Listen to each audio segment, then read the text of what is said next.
Okay.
What time is it?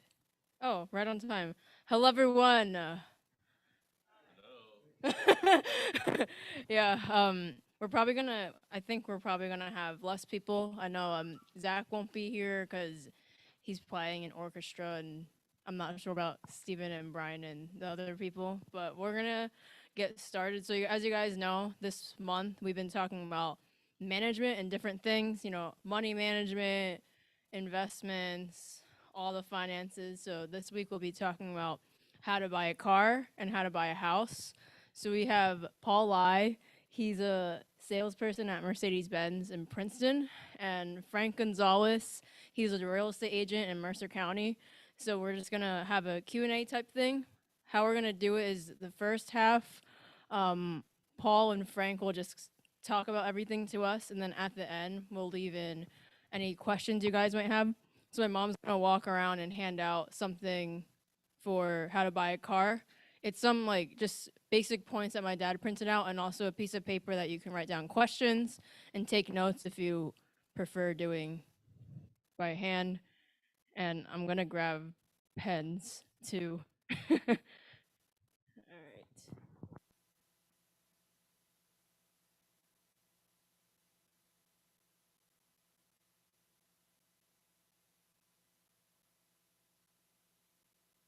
right. Pens are from my dad, so if you guys want to keep one or a couple, you can. You want one? Yeah. Oh yeah, Jimmy's in the bathroom. For all the people on YouTube who heard that.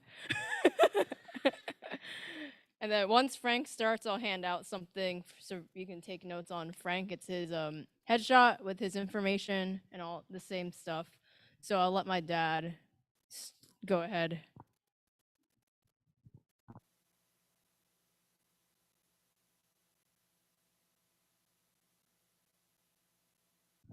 Father, we thank you for this beautiful night with a special guest here. We want you to take control.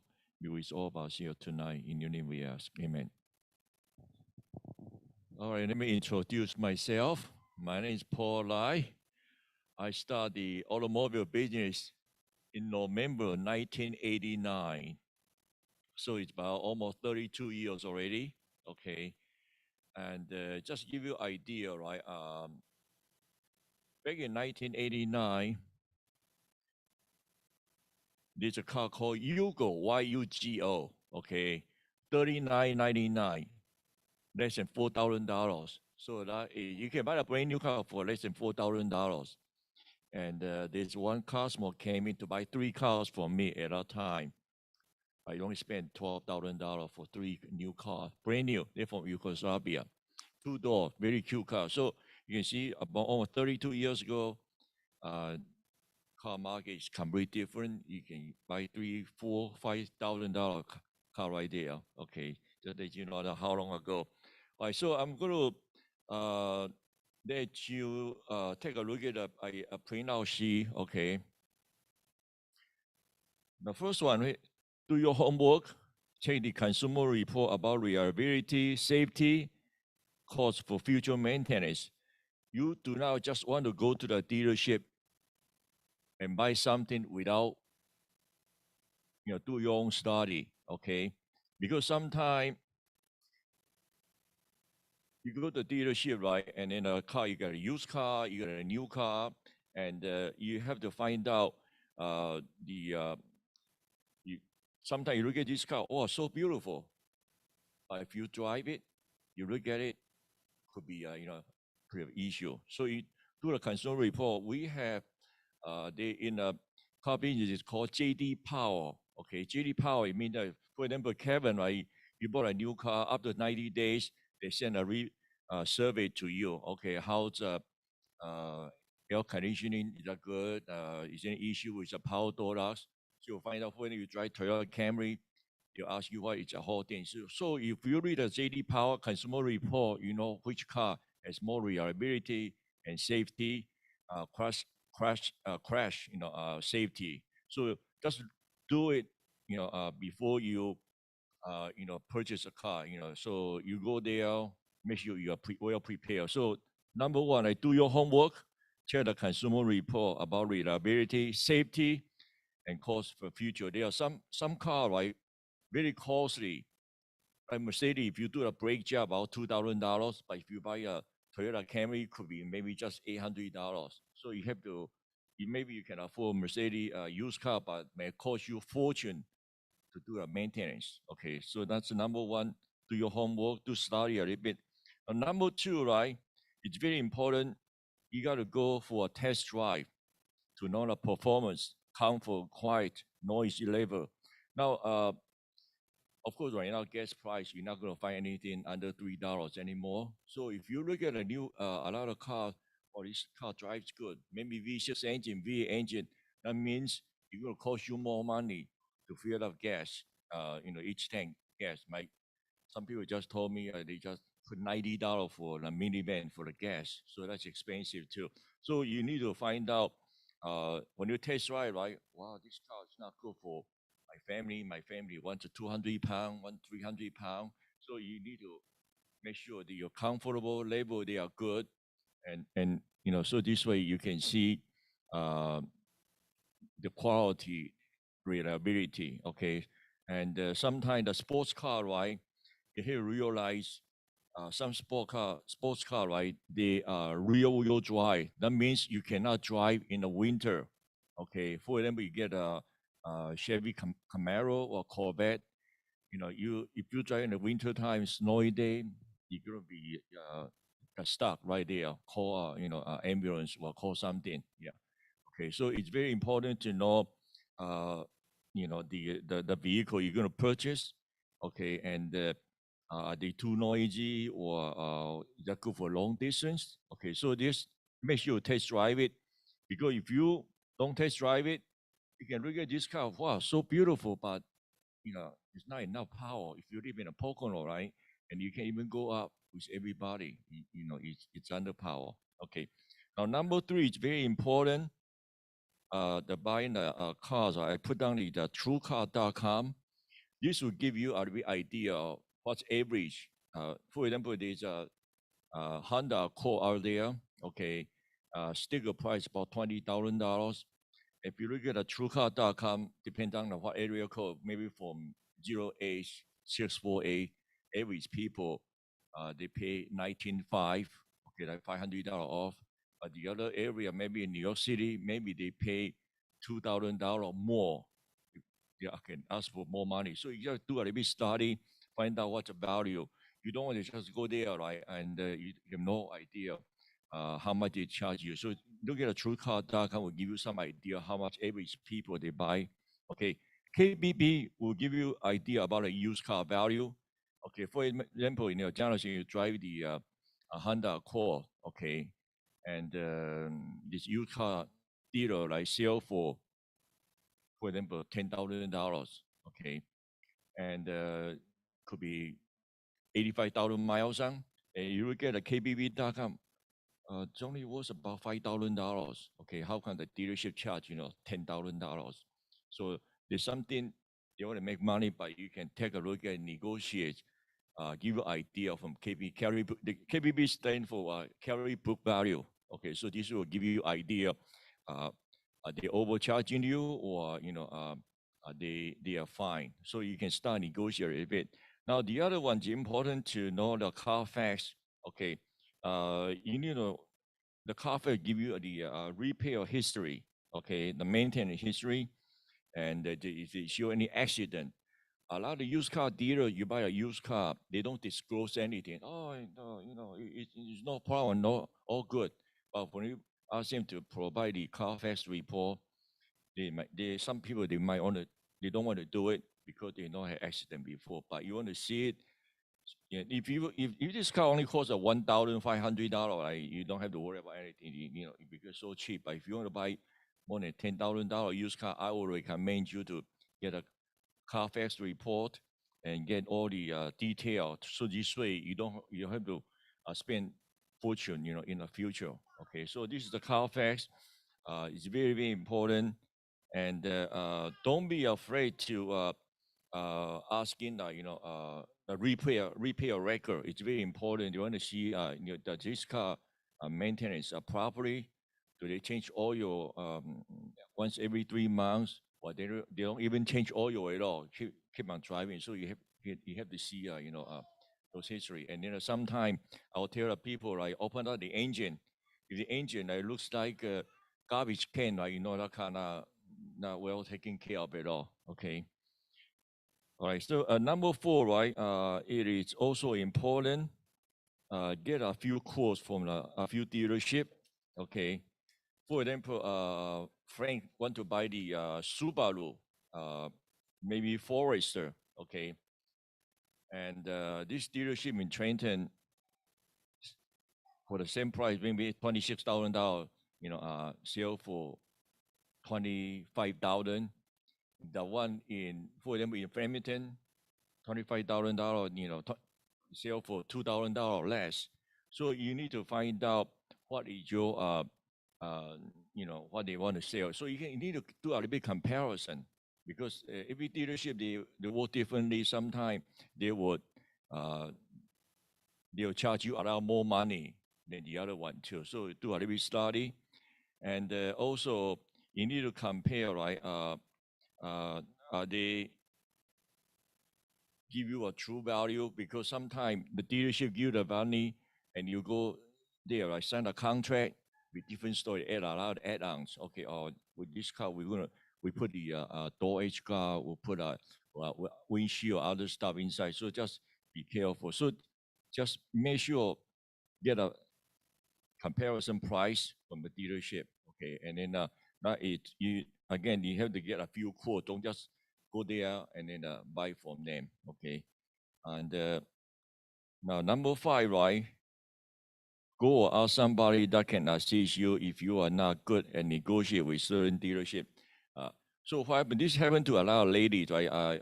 Coming in, and they come in. Oh, that's my uncle. Don't help me to find a car. So you don't be afraid to ask somebody to assist, to help you to get a right price, to find the right car, because especially for girls, right, lady, they don't really know how to negotiate. So just ask somebody and to go with you, okay, and find out, okay, what do you charge for interest rate, and what's the monthly payment? Okay, so that is very important, okay, and what you can do there are some people they don't have anybody to ask for. They just go to internet, okay, do internet chat, okay, find out that dealership how much they're going to charge you for Subaru Forester, and the other dealership. Get a few quotes so you can get idea, okay. Now also the number 6, right? Check out a dealership. I don't know what area, the dealership sometimes they do have what they call consumer reviews. All right. For example, this dealership, although give you very good price, Jonathan, wow, Mr. Rai, this car, look good, and then they give you very good price. But if you look at the customer survey review, right, this dealer has only maybe you get 1 star out of 5 or 2 star out of, that means that they have horrible service and they're just not good. So you rather, do you want to get a better service in the future? Maybe you can drive another 30 minutes away to get, maybe pay slightly a few $100 more, get a better service. Okay, so this is a very, very important. Check the reviews, because some dealership just, oh, pricing, pricing, pricing. You look at a lot of TV ad, price, price, price, but they just don't have any good service. Follow up. You ask them, oh, I have some problem. Oh, I'm too busy. See somebody else. So that's something you have to be careful. Okay, and number 7, right? This is important to a lot of, especially a lot of young people, right? They just go ahead buy a car, and without checking what your insurance going to cost. Okay, for example, your monthly payment will be $200 a month on a new car or used car, but your insurance maybe cost you $300 a month extra. So if you don't know, do a little bit research, right?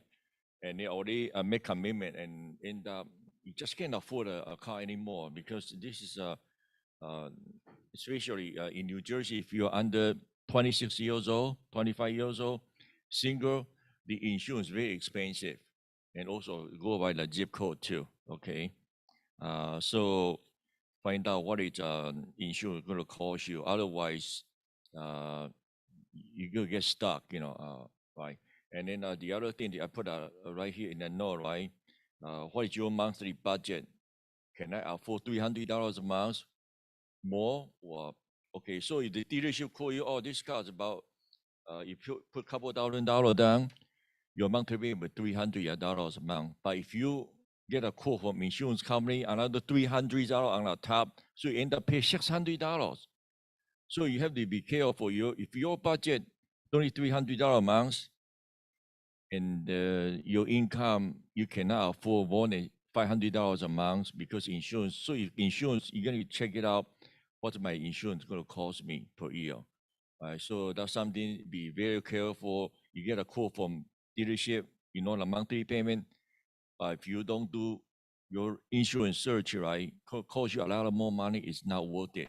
So just be careful. This all come together. You do your study too, okay? And the other thing, right? I would say right now it is tough to buy a new car or used car because pandemic. But a lot of car dealership, they don't have any cars at all.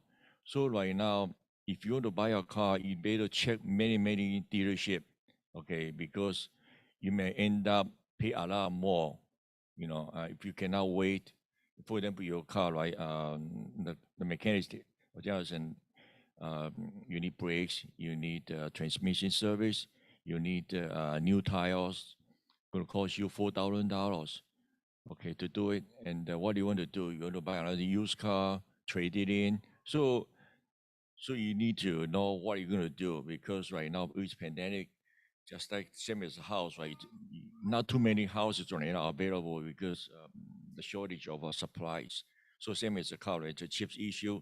So just make sure do a lot of online research. Lately I have a lot of people coming in from Brooklyn, from New York City, buying a car from me.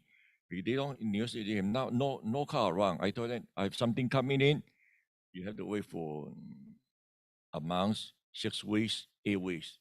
So you got to tell them what to do, because right now it's challenging time. So, but you have to be very good. Just follow a few steps here, right? I think you'll be fine. You'll be fine. Okay. I'll take some questions. You have any questions? And before Frank join.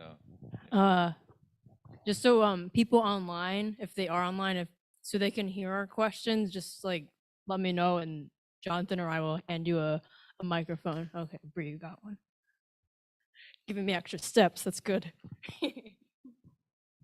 Hi.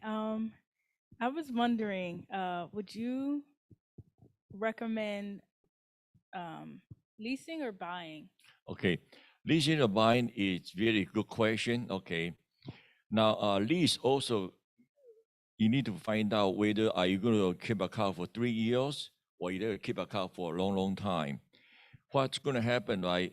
These are based on the car value. For example, if you look at a $20,000 car, you for 3-year lease, you may looking for maybe about $300 a month, okay, to lease it. But in order for you to buy, to keep $300 a month, you might have to put about $5,000 down and do it for 5 years finance. Okay, so you got to look at a couple different ways. In order for you to keep a more affordable payment, lease is a way for you to do it. And after lease, you can buy the car. Okay. All right, so I just use example, $20,000 to lease it. Your monthly payment may be about $300 a month. Okay, with $2,000 down. But to own it, you put minimum $5,000 down, but your monthly payment is 5 years for 300. Yeah. That makes So sense. that's another. Thank okay. you. Yeah. Anyone else have a question? I have several. Let's get people thinking. Want to go? Oh wow, this is super loud. My question is kind of broad, but is there a specific way to negotiate? Okay. Yeah, to negotiate, right? You can. It depends on how you approach the dealership. Right, sometimes they can do internet. Okay, check the internet. Okay, I saw the car online. Okay, what's the best you can do for me? What's the selling price? Ask them for the selling price. Okay, so that's something. If you're not good at negotiate, you can do internet chat. Okay, from dealership or call them, speak to the manager. I'm interested in this car here. What can you do for me? Okay. Oh, I can save you $2,000. So the sticker price is $20,000. You know the buying price $18,000. Okay. From there you can start. What's going on? Okay. So that it's important. Okay. I have a question. Yes. When would a young person know if a salesperson is being untruthful with them? Okay. That is you can sense the verbal conversation, right? You can find out, okay, okay, I have a few questions on my new car. Can you help me? If the person, right, come to the point, I'm too busy for you, okay, and you know that's not good. You're not going to buy a car from him next time, okay? I will never too busy if I want to. Somebody call me, right, my cell phone, and I'm with somebody else, and also, okay, Frank, I'm going to call you in 5 minutes when I finish the Cosmo. Call them, and that's how I do. Okay, so if there's the people are so busy, would not even say to you know, the buyer, right, and that's not good. Okay, yeah, you have to pay attention to you. I don't care how you spend $3,000 to buy a used car or spend $30,000 buy a new car. They have to take care of you because you take care of one will refer to you too. Yeah. Okay. My hearing not too good, so you. Okay. Is there a way to know what car is better on gas? Like, would they be honest about that, or would they just tell you what you want to hear just to make the sale? Yeah, you can. As I mentioned to you before, right? 4-cylinder V6 engine, V engine. Okay, when you get a more powerful car, you're gonna have burn more gas. That's why motorcycle, right? You know, you get about 40, 50 miles per gallon because they are about 3-cylinder, two-cylinder. So you need to find out what is your gas. Like not gas so high right now. A lot of people they prefer get a 4-cylinder car. Okay, but if not money not an issue, V6 engine is more powerful. That's it. Answer your question? Yeah, it Okay. did. Thank you.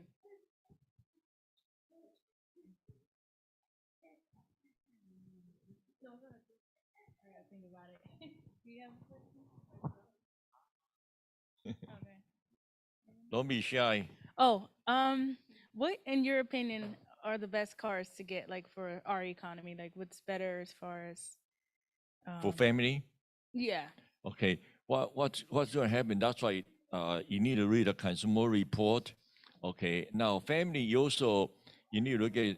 Of course, you want to get a 4 doors versus 2-door model. And also you have to look at, that's why test drive is important. If you want to buy a vehicle for a whole family, for during the test drive, you should bring your sister, your mom, sit together with you, okay? And so this way they can experience, oh, this car I can afford it, but your mom might say it's not comfortable for me. Okay, so so that's something you have to really drive it with the whole family, not just only you. Yeah. Thank you. Mm-hmm.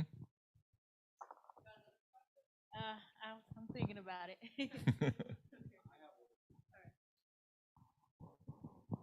Do you think the prices of the cars are going to go down soon? I would say probably 2 more years. 2 more years. Right now, just to let you know, that's why I say during the pandemic, it's very hard to negotiate because the dealership can tell you, well, okay, this car, right, sticker price 20,000, I'm going to charge you 23,000. I have a customer of mine from it's a Chinese, live in Philadelphia. Their daughter just purchased Honda Civic. They're asking for 5,000 over sticker price. So the sticker price of 22,000, they had to pay 27,000. There's no other choice. Yeah, unlike 3-4 years ago, that $22,000 car you can maybe buy for 20 or 19.5. So right now it's not a right time to negotiate because the chip shortage, right? The dealership want to make more money. Lately, I saw a few cars, right? People pay 15,000 over list asking price. Yeah, and that's a situation right now. Yeah, and the used car, same thing. The value is good, so high. Yeah. But if you have a used car that are good condition, you can actually make a lot of money now. Yeah.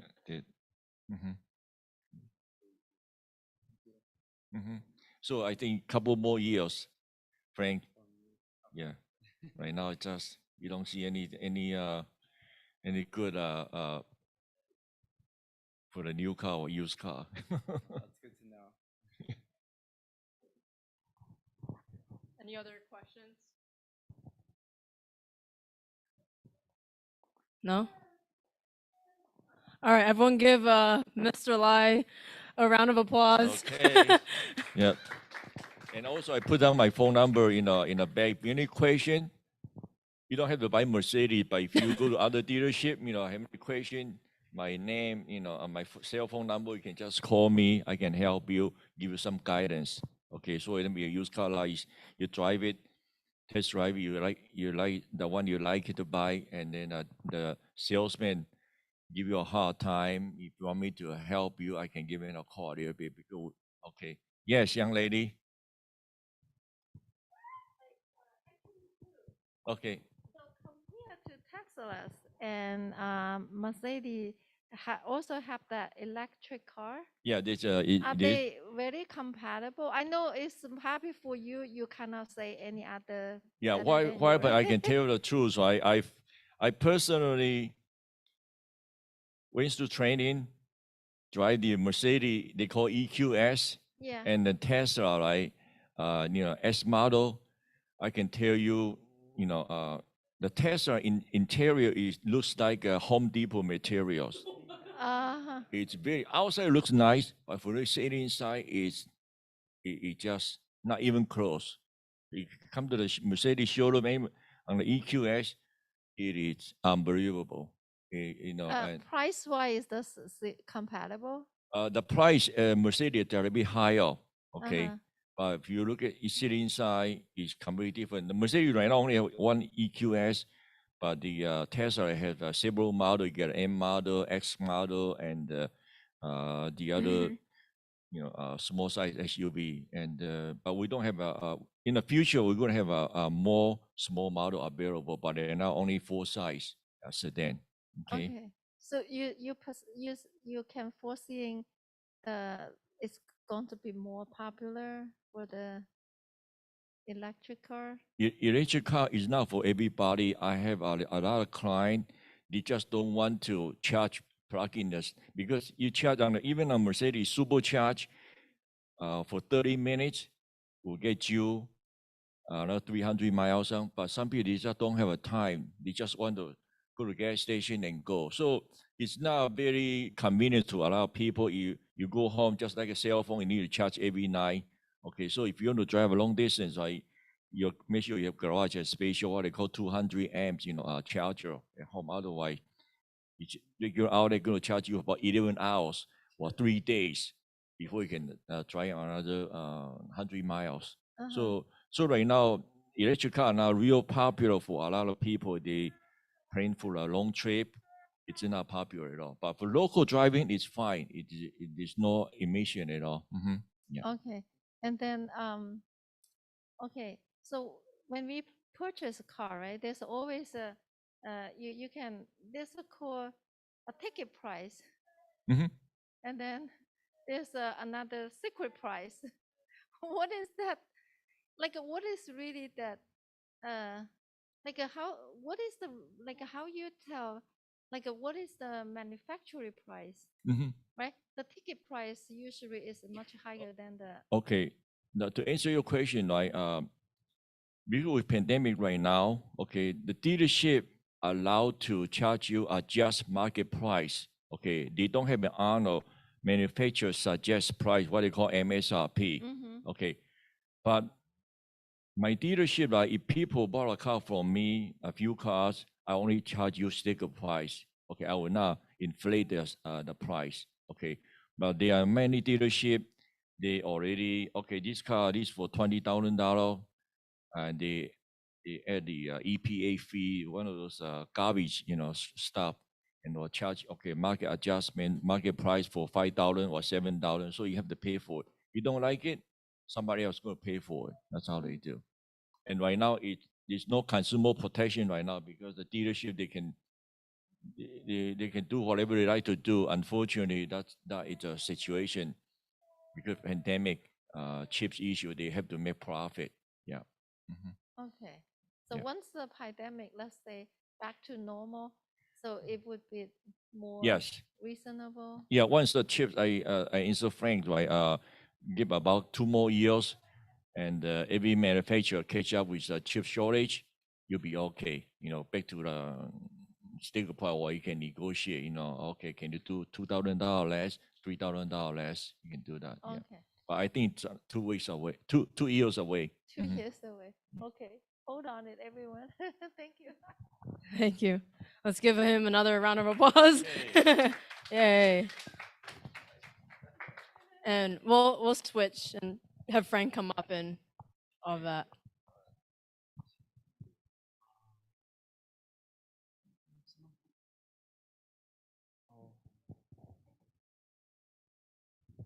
Business card stuff. Thank you.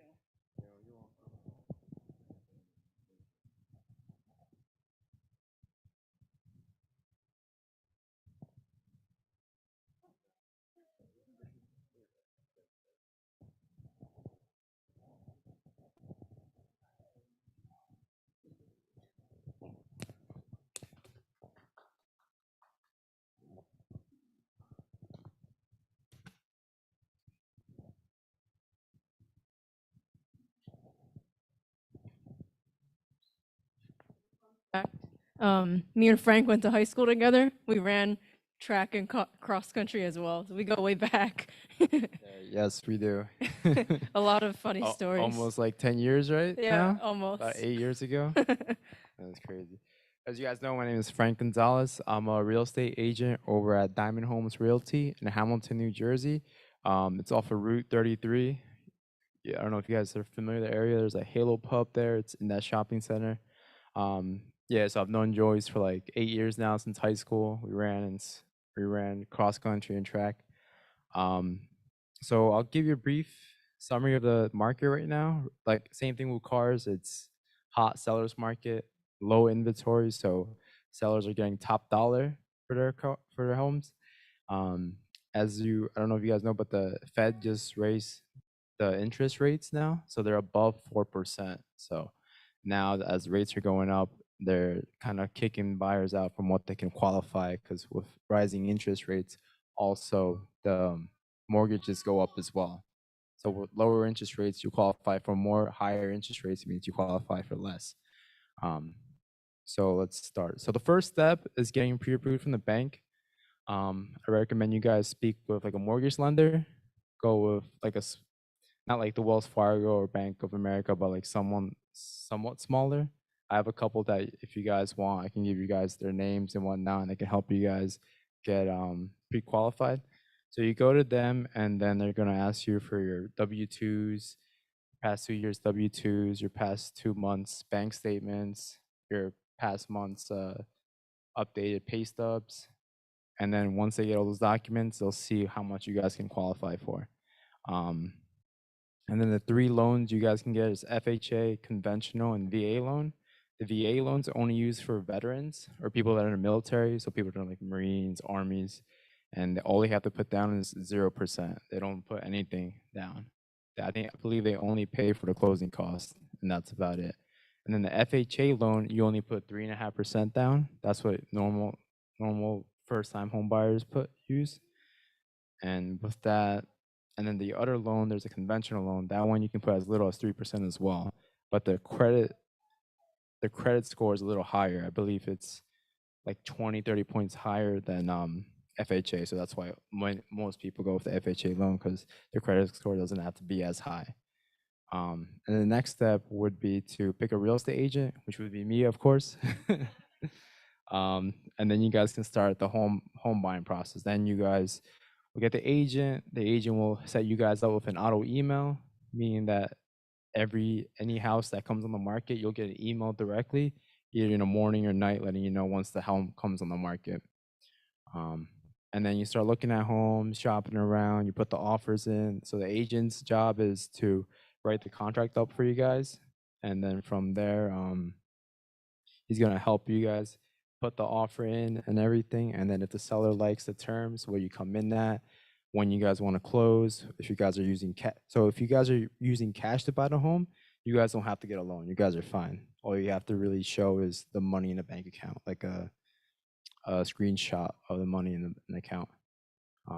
So yeah, if the seller accepts, then they accept the offer, and then that's when you start like the other process, the home buying process. So once the offer gets accepted, the buyer and seller usually picks an attorney. That way the attorney helps them through the home buying process. And basically what they do is they send out an attorney review letter to either or the seller's attorney or the buyer's attorney, and they basically have it broken down, the contract of what terms they agreed to. Sometimes the terms change, so they make sure everyone's in line. And once everyone signs off, then you're out of attorney review. Then that's when the inspections happen. The attorney review usually lasts for 3 days. If they agree upon sooner, each side, it could last 1 day, maybe 2. So afterwards, inspections, the buyer hires a home inspector to check out the home and see if there's anything wrong with the home that he couldn't see when he went to go see it. Usually they check to see if like outlets are working, the home has light, they check the roof, they check how old the water heater is, the furnace, if there's any termites, any structural issues with the homes, things like that.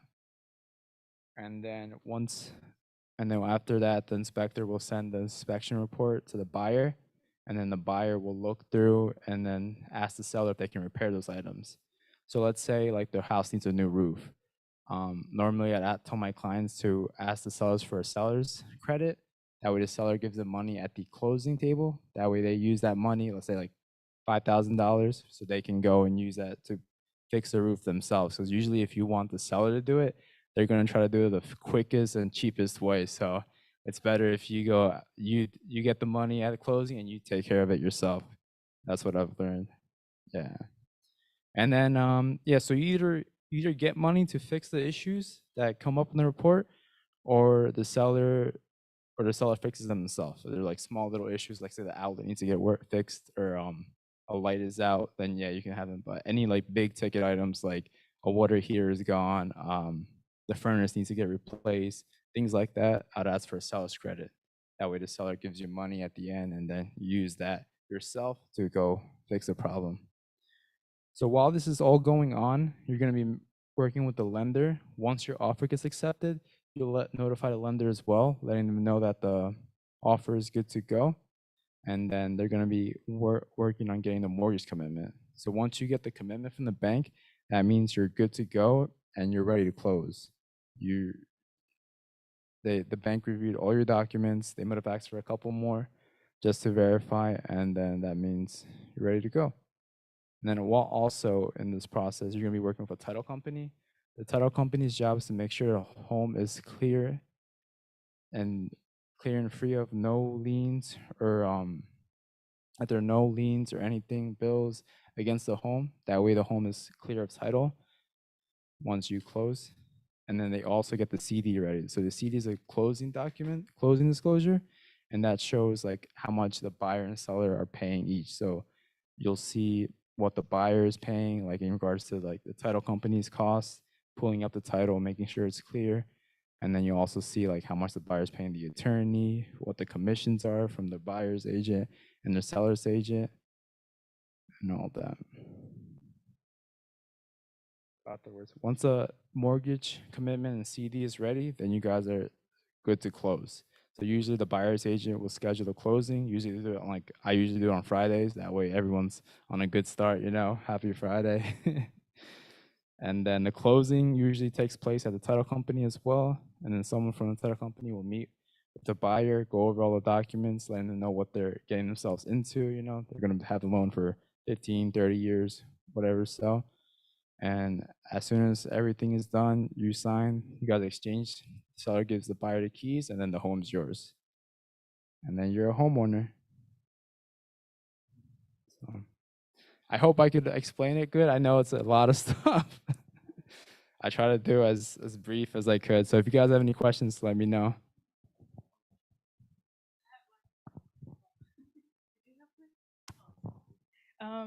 How long does the process usually last, or does it really depend on you? So right now it's like anywhere from 30 days to 45 days, about a month, like four to 6 weeks, maybe 8 weeks, depending how quickly things go. I have a question. What should somebody have before getting a house? So the first step I'd say is talking to a bank mortgage lender and getting pre-qualified. So once you send all those documents, like your past 2 years W-2s, your recent past 2 months bank statements, your past pay stubs, you send that to him, and then he'll get you pre-qualified, and then he'll give you a letter letting you know how much you qualify for. Like, let's say you qualify for 300,000, and with 5% down. Then once you get that letter, that means then you're good to go. You can start shopping. Someone doesn't need money to actually get a house. It could just solely be off of the loan. Yeah, it could be solely off the loan, but you do need, if you're putting, so it depends how much you have in the account too. So let's say you have like 10,000 and the house is 100,000 and you want to put 5,000 down. So then you'd be putting like 5% down of the home, and then the other 5 would go towards closing costs and stuff like that. All right, I got a question for any young person. I know you're a real estate agent, so I know you're probably more likely to recommend buying a home, but like based off of where some young people are at, what are the pros and cons of renting versus buying? Yeah, so with renting, the one thing is like you're never going to see that money again once you pay your landlord or whoever you're paying. So that's the one thing with renting. The money it's kind of just flushing down the toilet. But with buying, every monthly payment you make, that's going towards the home. So you're paying down the home and building equity too. So if Thank you you. can buy, I'd recommend buying. But if you can't, I'd say rent for a little and then save up for the down payment and then go and buy. For a young person's first home, what would you recommend for them? Because I know a lot of young people probably just want like the best home, 5 bedrooms, 3.5 baths. What would you recommend for someone? Yeah, no, I definitely don't recommend getting like let's say you're qualified for 300 and you go and buy a $300,000 home, because like once you buy the house, that the mortgage is going to be set for like 30 years, so you're going to be paying that off for 30 years. So if you have to make sure you have like savings and stuff like that, that way if anything goes bad you can pay it off and whatnot. Like I'll say if you're recommended for 300, do like 250 and below. That way you're safe and you have some cushion there, and you're able to make the payments every month. You know. Oh, yeah. So say you do that. You have your approved for 300,000, but you use like 250. What happens to the other 50?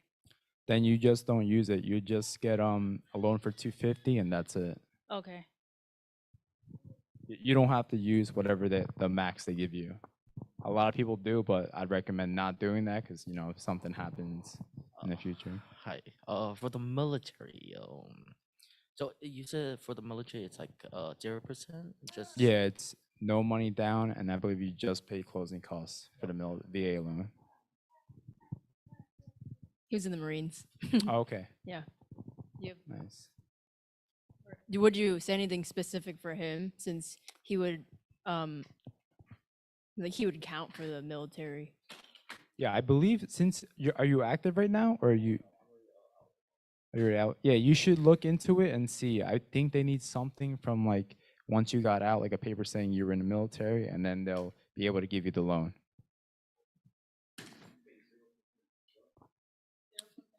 You don't put any down payment. So normally you put anywhere from 3.5% to like 5% down. But with a VA loan, you don't put anything down. You just pay for the closing costs. Yep.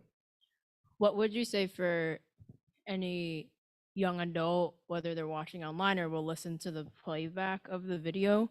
What would you say to a young person who's afraid of buying a home? I'd recommend they do their research to see exactly what they're getting themselves into and seeing what like their setting is. If you're planning to stay there, let's say like 3 to 5 years, I don't recommend doing that because then you really wouldn't be paying that much off. But let's say if you're doing 10 years and plus, then I'd say go for it because then you'll be paying the mortgage down and also building equity in the home. Yeah, I have a question about that to piggyback. So, you recommend, so say if all you can afford right now is a condo or a townhouse, but in like 5 years you can afford more and you want more, would you recommend, selling that, or like what would you do in that case? In that case, I would, depending like how your like situation is set up, like finance wise. But in my case, what I would do is I rent that condo out, and then hopefully you net some money. Let's say you make $200-300 extra a month. So then that money you could use to help pay off like your dream home you want. Okay. So while you're renting that out, you'd be able to, move forward with a new loan for the new house, or would you have to wait? If you're renting it. Did that make sense?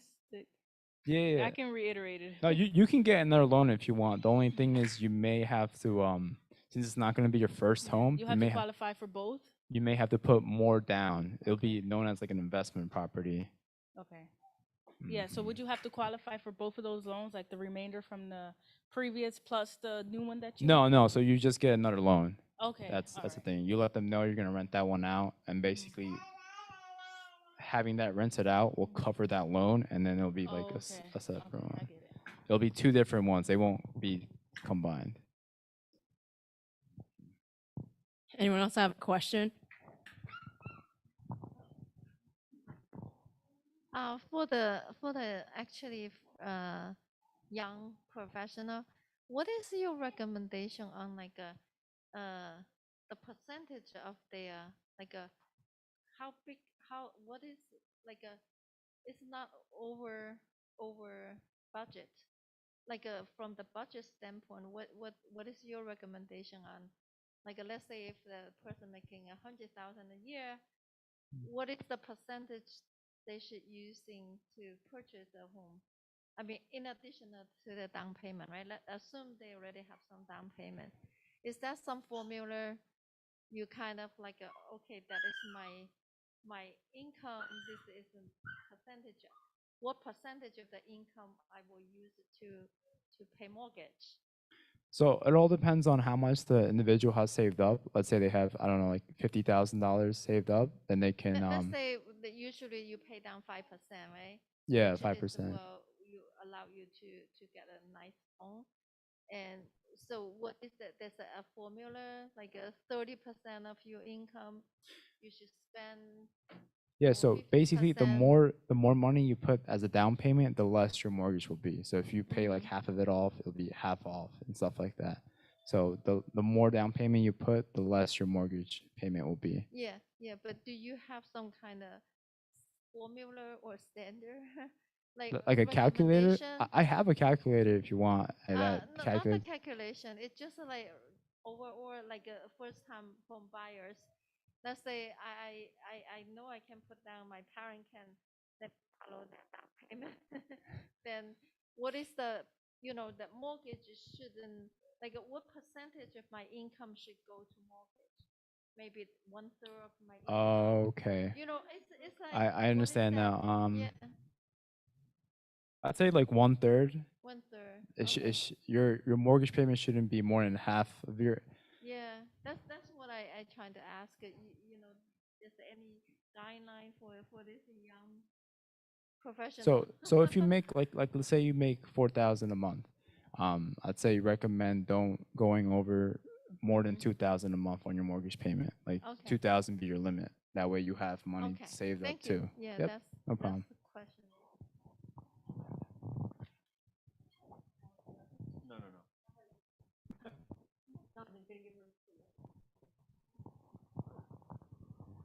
Have you personally done any VA, helped any veterans out with purchasing a home? Not yet, no, but I've Okay. seen the loans, the letters, and they are nice. Like if someone comes with a VA loan to buy a home, Mhm. they're most likely will get the home.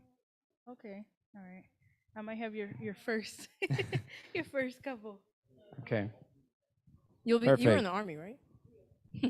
No, yeah, it works to your advantage using that. It's the best thing out there, honestly.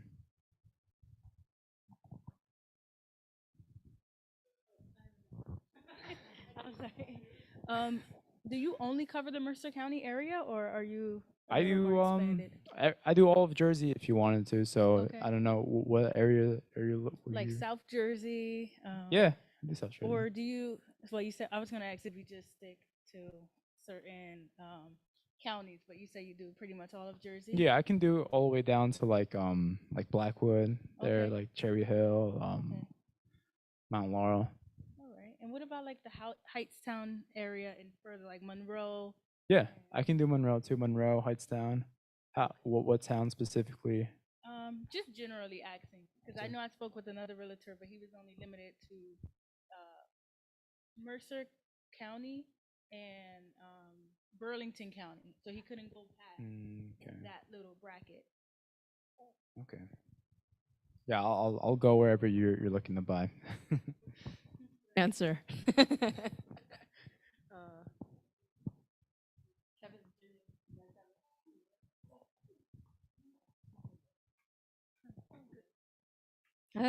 Okay, I think that's all the questions. Do you have any final remarks you want to say? No, if you guys have any more questions, you have my business card there. Give me a call. If you don't, I'll come to you and give you my business card. But yeah, any other questions that come ahead, just call me or text me, and then I'll give you the best answer I can. Do you have does your company have certain banks that they partner with, or is it just you go out on your own and find a bank to pre-approve I have a you? couple banks that I can recommend you guys use too. That way they get you the best. But like I said, I recommend not really going to big banks like Wells Fargo, Bank of America, 'cause they charge more in interest rates than like the smaller ones. Okay, thank you. Yep. Thanks, Frank. Everyone give him a round of applause or snaps. Thank you. Jonathan, can you just check online if there's any questions? Frank, I think it's been more than 8 years because we graduated in 2013. Oh yeah, 9. It's almost 10 years. Oh wait, is it 2013? Yeah. Yeah. Wow. Oh, no, before senior year. Probably sophomore year. Yeah, like sophomore. That's when year. I did. Dang, it must feel really old now. Time Yeah. flies. Yeah. No questions? All right. Thank you. Does anyone have any final questions for Mr. Lai? Or no? That's a no. All right, thank you, What's your everyone. favorite car? What's your favorite car? No, he said, "What's your favorite car?" I don't think he heard you. What is your favorite car? Yeah.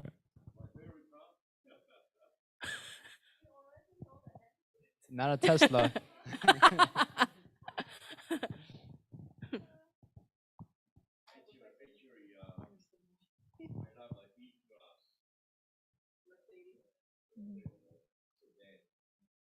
Mhm.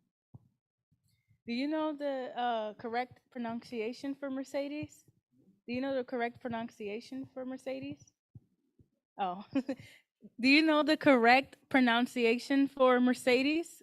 Like the German way? Oh, okay. Yeah.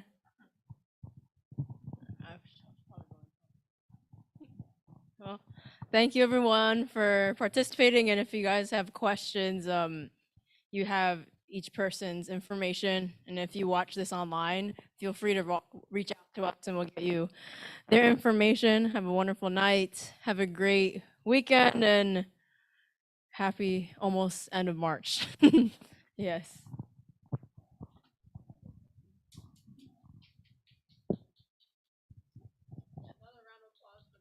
Yeah.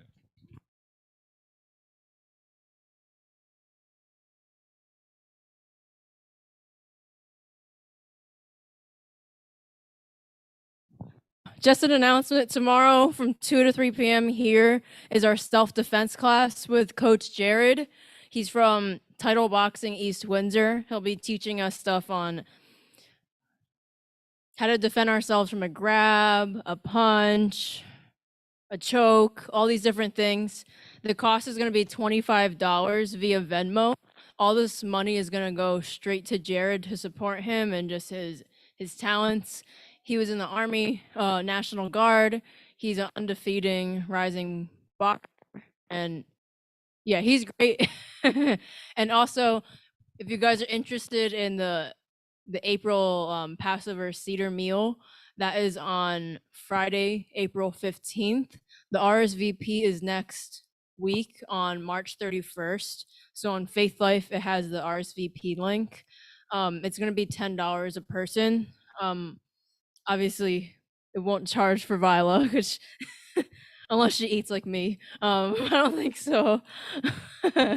And yeah, and then the week before that, Friday, April 8th, we're gonna be making homemade matzo balls together and maybe the potato latkes. So we'll be meeting at Michelle's house, and I think we've all been there. It's in Plainsboro, and we're gonna be making it together with them and the Chinese home group. So we'll just keep you guys updated on information on that. But just as a reminder, but yes, tomorrow self-defense. Who's thinking of coming?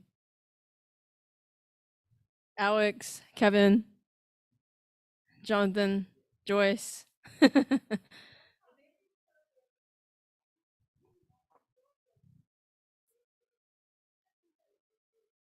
Oh.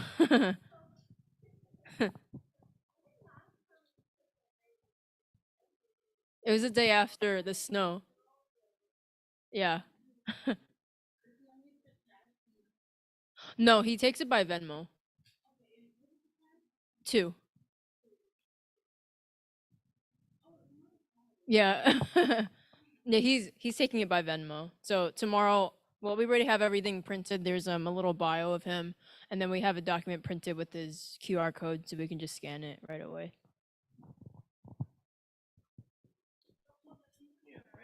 Yep, 2 to 3. Yeah, it's gonna be here. There's gonna be lamb and salad and soup and a couple of different things. And yeah. Yeah, on the church website there's a link for us to register. It's gonna be 10 a person. And then after we register, it'll email us a confirmation ticket. Yeah.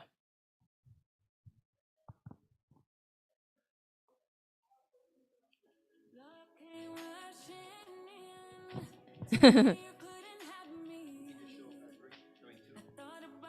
mean, you got.